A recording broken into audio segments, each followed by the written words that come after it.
നമുക്കിപ്പോൾ ഉമേഷ് ബാലകൃഷ്ണനും അർജുൻ കല്യാടും തത്സമയം ചേരുന്നുണ്ട്. ഉമേഷ് ബാലകൃഷ്ണൻ തിരുവനന്തപുരത്ത് നിന്നും, അർജുൻ കല്യാട് EP-യുടെ തട്ടകമായ കണ്ണൂരിൽ നിന്നും തത്സമയം പ്രേക്ഷകർക്കൊപ്പം ചേരും. ആദ്യം ഞാൻ പോകുന്നത് ഉമേഷിലേക്കാണ്. ഉമേഷേ, very good morning. Good morning Arunkumar.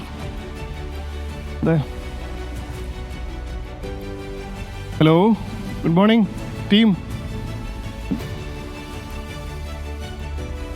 Okay, നമ്മൾ EP ജയരാജൻ്റെ രാഷ്ട്രീയ ഭാവിയാണ് രാവിലെ മുതൽ ചർച്ച ചെയ്തുകൊണ്ടിരിക്കുന്നത്. നമ്മൾ ഓണാഘോഷത്തെക്കുറിച്ച് പറഞ്ഞപ്പോൾ EP ജയരാജൻ ഇത്തവണ ഓണാഘോഷമില്ല എന്ന് VS രഞ്ജിത്ത് പറഞ്ഞു, ഞാനല്ല കേട്ടോ. അപ്പോൾ ഓണാഘോഷം EP ജയരാജനുണ്ടോ ഇല്ലയോ എന്നുള്ളതിനേക്കാൾ അദ്ദേഹത്തിൻ്റെ രാഷ്ട്രീയ സാധ്യത എന്താണ് എന്നുള്ളതാണ്. ചില റൂമറുകളൊക്കെ പറയുന്നുണ്ട് EP ജയരാജൻ സജീവ രാഷ്ട്രീയം വിട്ടേക്കുമെന്നൊരു സൂചനയുണ്ട്. അങ്ങനെ എന്തെങ്കിലും സൂചന ഉമേഷിന് കിട്ടിയിട്ടുണ്ടോ? തീർച്ചയായും അദ്ദേഹം നേരത്തെ തന്നെ സജീവ രാഷ്ട്രീയം ഉപേക്ഷിക്കുന്നു എന്ന് അനൗദ്യോഗികമായി പല അടുത്ത ആളുകളോടും പറഞ്ഞിരുന്നു. അതിനുള്ള കാരണം അദ്ദേഹം നേരത്തെ, അതായത് സംസ്ഥാന സെക്രട്ടറിയായി തിരികെ വീണ്ടും സജീവമായി ശക്തമായി തിരികെ എത്താമെന്ന് അദ്ദേഹം ഒരു ഘട്ടത്തിൽ കരുതി. അത് കോടിയേരി ബാലകൃഷ്ണൻ, അതായത് കണ്ണൂരിലെ ഒരു ഏറ്റവും 3 നേതാക്കളെ എടുത്താൽ അതിൽ രണ്ടാമനോ മൂന്നാമതനോ എപ്പോഴും EP ഉണ്ടായിരുന്നു. അതുകൊണ്ട് തന്നെ കോടിയേരി ബാലകൃഷ്ണൻ്റെ വിയോഗത്തിന് ശേഷം ഈ സംസ്ഥാന സെക്രട്ടറിയായി തന്നെ, പ്രത്യേകിച്ച് മുഖ്യമന്ത്രിയുമായി ഏറ്റവും അടുത്ത് നിൽക്കുന്ന ആളെന്ന നിലയിൽ തന്നെ പരിഗണിക്കുമെന്ന് EP കരുതിയിരുന്നു. പക്ഷേ അത്തരമൊരു MV ഗോവിന്ദനിലേക്ക് കാര്യങ്ങൾ പോവുകയും ചെയ്തു. അപ്പോൾ തന്നെ അദ്ദേഹം ഒരു സജീവ രാഷ്ട്രീയം ഉപേക്ഷിക്കുന്നു എന്നുള്ള സൂചന ഏറ്റവും അടുത്ത ആളുകളോട് നൽകിയിരുന്നു. അതിന് മറ്റൊരു കാരണം കൂടി അദ്ദേഹം പറഞ്ഞിരുന്നു. അദ്ദേഹം ഈ ഇൻഡിഗോ വിമാനോ അധികൃതരുമായുള്ള തർക്കത്തെ തുടർന്ന് അദ്ദേഹത്തെ ഇൻഡിഗോ ബാൻ ചെയ്ത സാഹചര്യം ഉണ്ടായിരുന്നു, FIR രജിസ്റ്റർ ചെയ്ത സാഹചര്യം ഉണ്ടായിരുന്നു. എന്നാൽ ആ ഘട്ടത്തിലൊന്നും സംസ്ഥാന നേതൃത്വവും പ്രധാന നേതാക്കളാരും തന്നെ പരസ്യമായി സപ്പോർട്ട് ചെയ്ത് രംഗത്തെത്തിയില്ല. തനിക്ക് വീണ്ടും, അതായത് മുഖ്യമന്ത്രി അടക്കം വീണ്ടും ഇൻഡിഗോയിൽ യാത്ര ചെയ്തു തുടങ്ങി. പക്ഷേ താൻ തനിക്ക് ഒരുപാട് ആരോഗ്യ പ്രശ്നങ്ങളുണ്ട്, ശ്വാസം എടുക്കുന്നതിനടക്കം ബുദ്ധിമുട്ടുകളുണ്ട്, എന്നിട്ടും താൻ ട്രെയിൻ കയറി വരേണ്ട ഒരു ആവശ്യമുണ്ട്. അതുകൊണ്ട് തന്നെ അത്തരമൊരു ബുദ്ധിമുട്ടുണ്ട്. അതുകൊണ്ട് നിരന്തരമായി കണ്ണൂരിൽ നിന്ന് ട്രെയിൻ കയറി തിരുവനന്തപുരത്തേക്ക് യാത്ര ചെയ്യുക ആരോഗ്യ പ്രശ്നങ്ങൾ ഉണ്ടാക്കുന്നു. അതുകൊണ്ട് തന്നെ ഈ സജീവ രാഷ്ട്രീയം, കൺവീനർ സ്ഥാനം അടക്കം ഉപേക്ഷിച്ച് സജീവ രാഷ്ട്രീയം ഉപേക്ഷിച്ച് മുന്നോട്ട് പോകുക എന്നുള്ളൊരു നിലപാടിലേക്ക് ആദ്യം എത്തിയിരുന്നു. പക്ഷേ അത് മുഖ്യമന്ത്രി ഇടപെട്ട് അത് അനുനയിപ്പിച്ച് മുന്നോട്ട് പോവുകയും ചെയ്തു. എന്നാൽ വീണ്ടും അദ്ദേഹത്തെ കൺവീനർ സ്ഥാനത്ത് നിന്ന് മാറ്റിയ സാഹചര്യത്തിൽ ഇനി അദ്ദേഹത്തിന് മുന്നിൽ മറ്റു വഴികളില്ല. അദ്ദേഹം ഒരിക്കലും ഈ പറഞ്ഞതുപോലെ, അരുൺകുമാർ പറഞ്ഞതുപോലെ BJP രാഷ്ട്രീയത്തോടൊപ്പം ചേരില്ല. പക്ഷേ BJP-ക്കാർക്ക് അല്ലെങ്കിൽ BJP-യിലെ ഒരു വിഭാഗത്തിന് അത്തരമൊരു ആഗ്രഹമുണ്ടാകും. പക്ഷേ അദ്ദേഹത്തിൻ്റെ രാഷ്ട്രീയ പാരമ്പര്യവും രാഷ്ട്രീയമായി അദ്ദേഹം തുടർന്നു വന്ന സാഹചര്യങ്ങളും അദ്ദേഹത്തെ BJP രാഷ്ട്രീയത്തിലേക്ക് തിരികെ, അല്ലെങ്കിൽ അങ്ങനെ BJP രാഷ്ട്രീയത്തിലേക്ക് എത്തിക്കുമെന്ന് ആരും സംശയിക്കേണ്ട. അത്തരത്തിലൊന്നും അദ്ദേഹം പോകാൻ സാധ്യതയില്ല. പക്ഷേ അദ്ദേഹം സജീവ രാഷ്ട്രീയം ഉപേക്ഷിക്കും. അതിന് മറ്റൊരു കാരണം കൂടിയുണ്ട്. അദ്ദേഹത്തിന് 75 വയസ്സ് പൂർത്തിയാകാൻ പോവുകയാണ് അടുത്ത മെയ്യിൽ. ഏപ്രിലാണ് അടുത്ത പാർട്ടി കോൺഗ്രസ് മധുരയിൽ നടക്കാൻ പോകുന്നത്.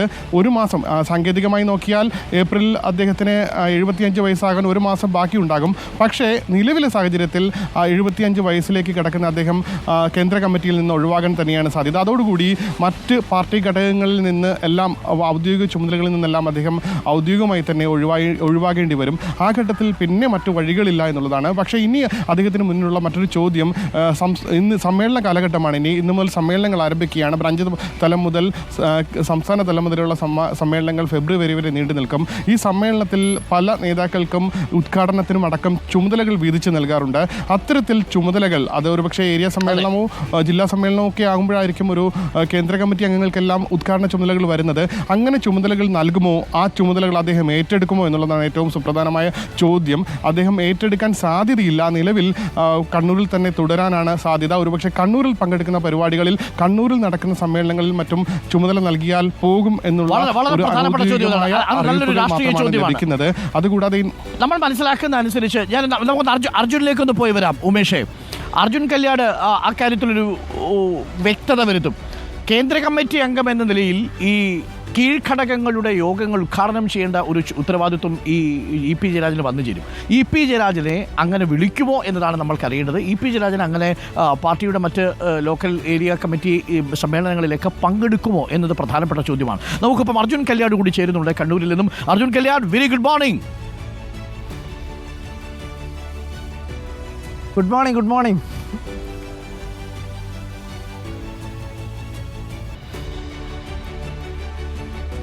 Arunkumar, good morning. ഓക്കെ, അർജുൻ്റെ പ്രിയപ്പെട്ട EP, ആ EP-യുടെ കമ്മ്യൂണിസ്റ്റ് രാഷ്ട്രീയ ജീവിതം അവസാനിക്കുകയാണോ? അതെ അതെ അതെ, ഉമേഷ് പറഞ്ഞതുപോലെ 74 വയസ്സിൻ്റെ അവസാന ഉത്തരപാദത്തിലാണ്, ഇങ്ങേ അറ്റത്താണ് നിൽക്കുന്നത്. നമ്മുടെ പാർട്ടി കോൺഗ്രസ് സംഭവിക്കുമ്പോൾ 75ാമത്തെ വയസ്സിലേക്ക് കടക്കും. EP-യുടെ രാഷ്ട്രീയ ജീവിതം എന്ത് എന്നൊരു വലിയ ചോദ്യം നമ്മുടെ മുന്നിലുണ്ട്. EP ഇത് കണ്ടുകൊണ്ടിരിക്കുന്നുണ്ടാവും. ഒരു ചിരിയോടുകൂടി അദ്ദേഹം സ്വീകരണമുറിയിൽ ഇരിക്കുന്നത് നമുക്ക് ഇവിടെ നിന്ന് ആലോചിക്കാൻ പറ്റും. EP-യുടെ രാഷ്ട്രീയ ജീവിതത്തെക്കുറിച്ച് മിഠായി തെരുവിൽ നിന്ന് നമ്മൾ ചർച്ച ചെയ്തത്. പക്ഷേ അതിനകത്തൊരു പ്രധാന ചോദ്യമുണ്ട്. ഇപ്പോൾ കേന്ദ്ര കമ്മിറ്റി അംഗം എന്ന നിലയിൽ അദ്ദേഹം കീഴ്ഘടകങ്ങളുടെ സമ്മേളനങ്ങളിൽ പങ്കെടുക്കുമോ എന്നുള്ളത് വളരെ പ്രധാനപ്പെട്ട ഒരു ചോദ്യമാണ്. 2025 മെയ് മാസം വരെ അദ്ദേഹം കേന്ദ്ര കമ്മിറ്റിയായിട്ട് തുടരുകയും ചെയ്യും.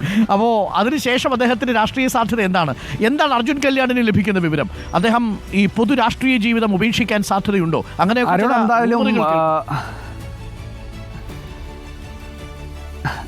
അരുൺകുമാർ, അതായത് EP ജയരാജൻ്റെ മനസ്സിലെന്താണ്, ഇനി എങ്ങനെയായിരിക്കും EP ജയരാജൻ ഈ വിഷയങ്ങളെല്ലാം തന്നെ കൈകാര്യം ചെയ്യുക?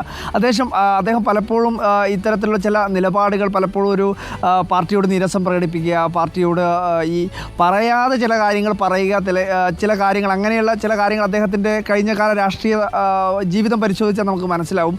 ഇനിയിപ്പോൾ നമ്മളെല്ലാവരും ഉറ്റുനോക്കുന്നത് ഈ ചോദ്യങ്ങൾക്കെല്ലാം ഉത്തരം നൽകാൻ വേണ്ടി കഴിയുന്ന ഒരേ ഒരാൾ EP ആണ്. EP ഇന്നലെ മുതൽ തന്നെ മാധ്യമങ്ങളെ കണ്ടിട്ടില്ല. അപ്പോൾ സ്വാഭാവികമായും ഇന്നിപ്പോൾ മാധ്യമങ്ങൾ കണ്ടാൽ അദ്ദേഹം ഈ കാര്യങ്ങളിലെല്ലാം തന്നെ വ്യക്തത വരുത്തും. പക്ഷേ ഇതിനു മുമ്പും പലതവണ അദ്ദേഹം ചില കാര്യങ്ങൾ പറഞ്ഞിരുന്നു. LDF കൺവീനറായി നിൽക്കുന്ന ഘട്ടത്തിൽ പോലും അദ്ദേഹം ചില കാര്യങ്ങൾ പറഞ്ഞിരുന്നു. തൻ്റെ ആരോഗ്യ പ്രശ്നങ്ങൾ, തനിക്ക് തിരുവനന്തപുരത്തെ പോകാനുള്ള ചില ബുദ്ധിമുട്ടുകൾ, അതിനു പുറമെ LDF കൺവീനർ സ്ഥാനത്തോട് പരിപൂർണമായി നീതി പുലർത്താൻ വേണ്ടി കഴിഞ്ഞു എന്നുള്ള ഒരു വിശ്വാസം അദ്ദേഹത്തിന് തന്നെ ഇല്ല. അപ്പോൾ സ്വാഭാവികമായും അദ്ദേഹത്തിന് തന്നെ ഒരു ചില ബോധ്യമുണ്ട്. താൻ ഈ സംഘടനയിൽ നിന്നും ആരോഗ്യ പ്രശ്നങ്ങളൊക്കെ കാരണം മാറി നിൽക്കേണ്ടതാണ്, അല്ലെങ്കിൽ മാറി നിൽക്കണമെന്നുള്ളൊരു തോന്നൽ അദ്ദേഹത്തിനുണ്ട് എന്നുള്ളത് തന്നെയാണ് നമ്മൾ മനസ്സിലാക്കുന്നത്. സ്വാഭാവികമായും അദ്ദേഹം ഒരുപക്ഷെ അത്തരത്തിലുള്ളൊരു നിലപാടിലേക്ക് കടക്കാനുള്ള സാധ്യതയും നമുക്ക് തള്ളിക്കളയാൻ വേണ്ടി കഴിയില്ല. നേരത്തെ പറഞ്ഞതുപോലെ തന്നെ 74 വയസ്സാണ് അദ്ദേഹത്തിന് ഇപ്പോഴുള്ളത്. 75 വയസ്സാണ് ഈ കേന്ദ്ര കമ്മിറ്റിയിൽ ഉൾപ്പെടെ തുടരാനുള്ള ഒരു പരമാവധി പ്രായപരിധി എന്ന് പറയുന്നത്. ഒരുപക്ഷെ ചില അംഗങ്ങൾക്ക് ഇളവ് നൽകുന്ന ഒരു സാഹചര്യം പോലും ഉണ്ട്. പിണറായി വിജയൻ ഉൾപ്പെടെ അത്തരത്തിൽ ഇളവ് നൽകുന്ന ഒരു സാധ്യത നമ്മൾ കഴിഞ്ഞ പാർട്ടി കോൺഗ്രസ് ഉൾപ്പെടെ കണ്ടതുമാണ്. അപ്പോൾ സ്വാഭാവികമായും അദ്ദേഹത്തിന് വേണമെങ്കിൽ സാങ്കേതികമായി പറഞ്ഞ് കേന്ദ്ര കമ്മിറ്റിയിൽ തുടരാനതിന് യാതൊരുവിധ തടസ്സവുമില്ല. കാരണം പാർട്ടി കോൺഗ്രസ് നടക്കുമ്പോൾ അദ്ദേഹത്തിന് 74 വയസ്സ് മാത്രമാണ് പ്രായം, 75 വയസ്സ് പൂർത്തിയാവുന്നില്ല. അപ്പോൾ സ്വാഭാവികമായി അദ്ദേഹത്തിന് സാങ്കേതികമായി അതിൽ തുടരാൻ വേണ്ടി കഴിയും. പക്ഷേ സ്വാഭാവികമായും അദ്ദേഹം ഈ ഒരു സാഹചര്യത്തിൽ പ്രത്യേകമായിട്ടുള്ള ഈ രാഷ്ട്രീയ പശ്ചാത്തലത്തിൽ തുടരാനുള്ള സാധ്യത വളരെ വിരളമാണ് എന്നുള്ളത് തന്നെയാണ് നമ്മൾ മനസ്സിലാക്കുന്നത്. നമ്മളിപ്പോൾ അദ്ദേഹത്തിൻ്റെ പാപ്പിനിശ്ശേരിയിലെ അരോളിയിലെ വീട്ടിലാണുള്ളത്. ആ അരോളിയിലെ വീട്ടിൽ സാധാരണ രീതിയിൽ എല്ലാ ദിവസവും അദ്ദേഹം പ്രഭാത സവാരിക്കൊക്കെ ഇറങ്ങാറുള്ളതാണ്. പക്ഷേ ഇന്ന് അദ്ദേഹം അത്തരത്തിലുള്ളൊരു പ്രഭാത സവാരി നടത്തിയതായി നമ്മൾ കാണുന്നില്ല. എങ്കിൽ കൂടി EP ജയരാജനെ സംബന്ധിച്ചിടത്തോളം ഒരു വലിയ രാഷ്ട്രീയ ജീവിതമാണ് 1980 മുതൽ തന്നെ തുടങ്ങിയിട്ടുള്ള, 80 മുതലല്ല അതിന് മുൻപേ തന്നെ അദ്ദേഹം സജീവ രാഷ്ട്രീയത്തിലുണ്ടായിരുന്നു. പക്ഷേ ഒരു കേന്ദ്ര നേതാവെന്ന രീതിയിൽ, ഒരു പ്രധാനപ്പെട്ട ഒരു നേതാവെന്ന രീതിയിൽ DYFIയുടെ ഒക്കെ അതിൻ്റെ പ്രാരംഭ രൂപമായി അദ്ദേഹം നല്ല കസർത്തൊക്കെ ചെയ്യുന്ന ഒരു രാഷ്ട്രീയ നേതാവാണ്. അദ്ദേഹത്തിൻ്റെ ശരീരത്തിൻ്റെ ദൃഢത പോലെ തന്നെ, പക്ഷെ മനസ്സിന് രാഷ്ട്രീയ വിഷയങ്ങളിലേറെ വലിയ ദൃഢതയൊന്നുമില്ല. വളരെ ഹൃദയാലുവായൊരു മനുഷ്യനാണ് EP ജയരാജൻ. നമ്മൾ EP ജയരാജനുമായിട്ട് സംസാരിക്കുമ്പോൾ അറിയാം, EP ജയരാജൻ വളരെ സരസമായി സംസാരിക്കുന്ന, എല്ലാ മനുഷ്യനെയും ചേർത്ത് പിടിക്കുന്ന ഒരു വ്യക്തിത്വത്തിനുടമയാണ്. പക്ഷേ ഞാൻ നേരത്തെ സൂചിപ്പിച്ചല്ലോ, ഒരു പ്രജ്ഞയിൽ അദ്ദേഹത്തിന് പാർട്ടിയുണ്ട്, പക്ഷേ മറുപ്രജ്ഞയിൽ ഒരു പ്രായോഗിക രാഷ്ട്രീയ ജീവിതത്തിന് വേണ്ടിയുള്ള ആഗ്രഹമുണ്ട്.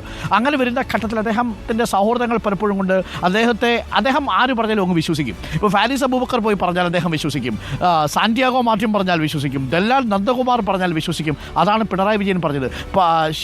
പാപിയോട് ശിവൻ കൂടിയാൽ ശിവനും പാപിയായിടും എന്ന് പറഞ്ഞതിൻ്റെ ഒരു ഉദാഹരണം അതാണ്. എപ്പോഴും അദ്ദേഹം ഇങ്ങനെ ചലിച്ചുകൊണ്ടിരിക്കുന്നൊരു മനുഷ്യനാണ്. അദ്ദേഹത്തിൻ്റെ രാവിലെയുള്ള കസർത്ത് പരിപാടിയൊന്നും തൽക്കാലം വീടിന് പുറത്ത് കാണുന്നില്ല. ഞങ്ങളുടെ പ്രതിനിധി അർജുൻ കല്യാട് അവിടെയുണ്ട്. അർജുൻ കല്യാടിന് വലിയ ഇഷ്ടമാണ് EP-ക്ക്. EP പറയുന്നത് തൻ്റെ മാനസപുത്രനാണ് എന്ന് പറഞ്ഞ് ഈ അർജുൻ കല്യാടിനെയൊക്കെ ചേർത്ത് പിടിക്കുന്നതൊക്കെ നമ്മൾ കണ്ടിട്ടുണ്ട്. പക്ഷേ അദ്ദേഹം അർജുൻ കല്യാടിനോടോ നമ്മൾ മാധ്യമപ്രവർത്തകരോടൊക്കെ മനസ്സ് തുറക്കുമെന്നാണ് കരുതുന്നത്. EP-യോട് നമുക്ക് പറയാനുള്ളത്, അത് പാർട്ടിയുടെ ഒരു അച്ചടക്ക നടപടിയായിട്ടല്ലല്ലോ പുറത്ത് വ്യാഖ്യാനിക്കുന്നത്.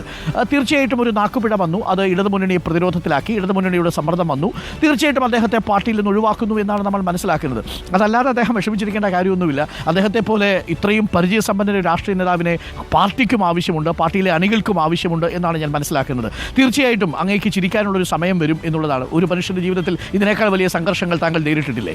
അപ്പോൾ ഇതൊക്കെ അദ്ദേഹം മാധ്യമങ്ങളോട് തുറന്നു പറയുമെന്നാണ് ഞാൻ വിശ്വസിക്കുന്നത്. ഞാൻ മനസ്സിലാക്കുന്നില്ല അദ്ദേഹം BJP-യിലേക്കോ മറ്റേതെങ്കിലും രാഷ്ട്രീയ പാർട്ടിയിലേക്കോ അർജുനിലേക്കോ ഇ.പി. ജയരാജന് പോകാൻ കഴിയില്ല. ഇനി നിങ്ങൾ ഗവർണർ പദവിയല്ല രാഷ്ട്രപതി ഭവൻ നിങ്ങൾക്ക് വാഗ്ദാനം ചെയ്താലും ഇ.പി. ജയരാജൻ പോകാനുള്ള സാധ്യതയില്ല എന്നാണ് ഞാൻ മനസ്സിലാക്കുന്നത്. നമുക്കറിയാവുന്ന ഇ.പി. അങ്ങനെ പോകാൻ സാധ്യതയുള്ള ഇ.പി. അല്ല. ഇനി കാലമാണ്, മനുഷ്യരാണ്. തെരുവിൻ്റെ കഥയിൽ പറയുന്നത് പോലെ എന്തെല്ലാം നാടകങ്ങൾ ആടി തീർക്കണം അല്ലേ?